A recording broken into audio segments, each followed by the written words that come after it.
berhenti berperang dengan pikiranmu. Karena bisa jadi selama ini yang paling melelahkan bukan kenyataan yang sedang kamu hadapi, melainkan pertarungan yang terus berlangsung di dalam kepalamu. Semakin kamu berusaha mengalahkan setiap pikiran yang datang, semakin kamu memberi mereka tempat untuk tinggal lebih lama. Ada orang yang hidupnya tampak baik-baik saja, tetapi batinnya tidak pernah benar-benar beristirahat. Tubuhnya duduk di satu tempat, sementara pikirannya berlari ke masa lalu, melompat ke masa depan, lalu kembali menyalahkan dirinya sendiri.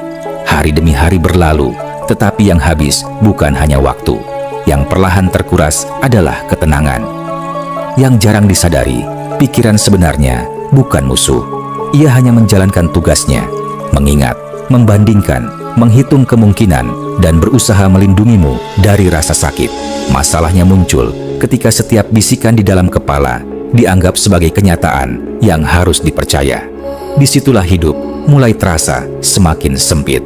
Mengapa manusia begitu mudah terjebak dalam perang melawan pikirannya sendiri? Bagaimana pertarungan itu diam-diam mengendalikan hampir setiap keputusan? Dan mengapa jalan keluar yang sesungguhnya sering berada di tempat yang selama ini tidak pernah kita lihat? Mungkin selama ini kamu berpikir bahwa ketenangan akan datang ketika semua masalah selesai. Padahal bisa jadi yang terjadi justru sebaliknya. Ketika batin berhenti memaksa segala sesuatu berjalan sesuai keinginannya, masalah yang sama mulai terlihat dengan cara yang berbeda. Dan anehnya, disitulah ruang untuk bernapas kembali terbuka.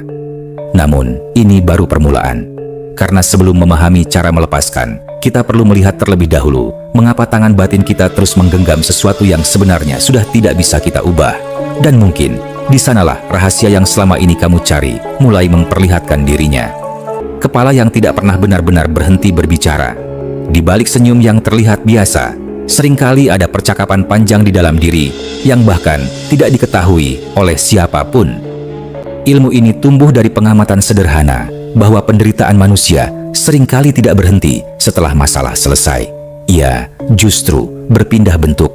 Hari ini takut gagal, besok takut kehilangan, lusa takut tidak dihargai. Seolah-olah pikiran selalu menemukan alasan baru untuk membuat batin tetap gelisah. Inilah yang membuat banyak orang keliru. Mereka mengira sumber penderitaan selalu berada di luar dirinya. Mereka sibuk mengatur keadaan, mengejar kepastian, dan berharap dunia berubah agar hati menjadi tenang. Padahal seringkali bukan keadaan yang mengurung kita, melainkan cara batin terus bereaksi terhadap setiap keadaan. Dalam falsafah Jawa, dikenal ungkapan elinglan waspada. Bukan sekadar mengingat dan berhati-hati, melainkan menjaga kesadaran agar tidak hanyut oleh apapun yang datang dari luar maupun dari dalam diri. Sebab pikiran yang tidak disadari dapat menyeret seseorang jauh lebih kuat daripada arus sungai yang deras.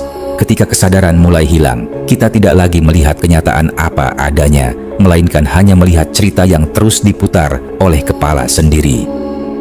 Anehnya, semakin modern kehidupan, semakin sedikit ruang yang kita berikan kepada diri sendiri untuk benar-benar diam.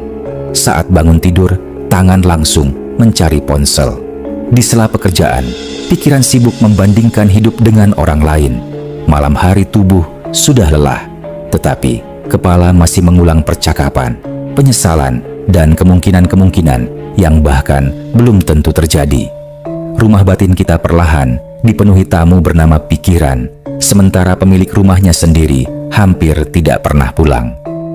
Mungkin selama ini kamu mengira jalan keluarnya adalah berpikir lebih keras, mencari jawaban lebih banyak, mengendalikan semuanya dengan lebih sempurna. Padahal bisa jadi yang kamu butuhkan bukan tambahan jawaban, melainkan keberanian untuk berhenti mempercayai setiap suara yang muncul di dalam kepala.